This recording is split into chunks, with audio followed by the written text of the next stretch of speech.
Inaugurata stamani presso l'Istituto Sciascia di Agrigento la mostra fotografica sul tema dell'immigrazione dal titolo Umanità in transito con biglietto di sola andata,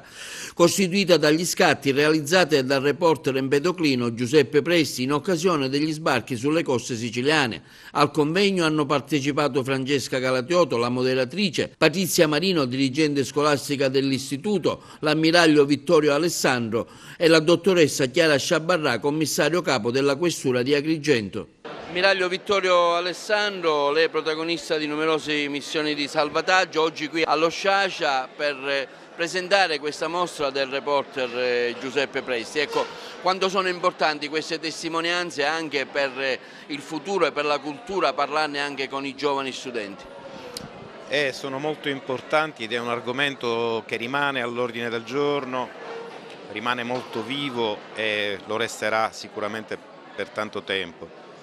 Io sono contento che l'Istituto abbia organizzato questo incontro con gli studenti perché è necessario formare nei giovani una coscienza che li metta in condizione di poter scegliere, di poter capire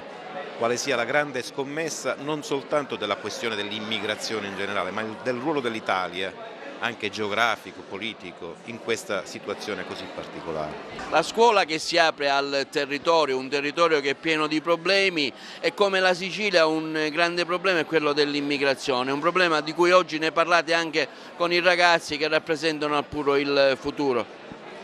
Sono tanti oggi i problemi che attanagliano la nostra Italia e uno dei problemi emergenti è proprio l'immigrazione.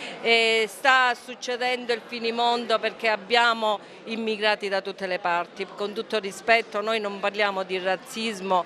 assolutamente, ma cerchiamo di essere consapevoli comunque che le difficoltà non sono soltanto degli stranieri che entrano a far parte della nostra Italia, ma sono prioritariamente gli italiani che oggi hanno le difficoltà anche di sopravvivenza. La politica in particolare dovrebbe darsi da fare su questo versante, ma la scuola è comunque è tenuta a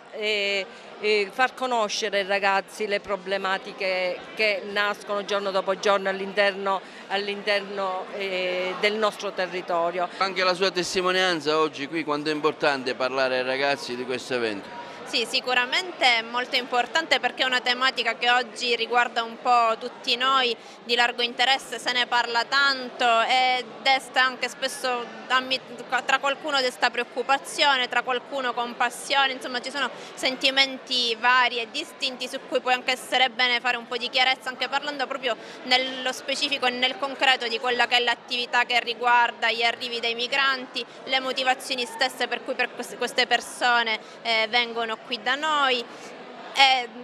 proprio per fare chiarezza ed evitare che ci siano anche magari preconcetti, luoghi comuni che siano ormai così codificati senza un reale riscontro con la realtà. Lei ha contribuito alla realizzazione di questa mostra, perché? Sì, abbiamo contribuito alla realizzazione di questa mostra grazie al sostegno del nostro dirigente scolastico e un gruppo di docenti che stanno lavorando anche per le attività di orientamento per il prossimo anno scolastico, perché riteniamo che la scuola abbia un ruolo estremamente importante nella formazione delle competenze di cittadinanza attiva. I nostri ragazzi devono essere in grado di diseminare il fenomeno immigrazione in maniera attenta, perché questo è il tema del convegno di oggi, e non viverlo soltanto di una frettolosa